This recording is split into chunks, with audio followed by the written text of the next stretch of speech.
ఏ మంచి లేని నా జీవితాన్ని కోరుకున్నది నీ ప్రేమ.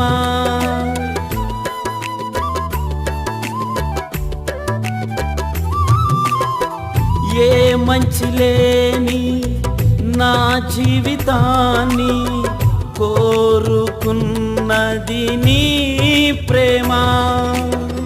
నా జీవితాంతం నీ సేవ చేయుచు నే చేరెదను నీ చెంత. నా జీవితాంతం నీ సేవ చేయుచు నే చేరెదను నీ చెంత. యవ్వన రక్తముతో నన్ను పరిశుద్ధపరచితివి, పరిమళ తైలముతో నన్నభిషేకించితివి.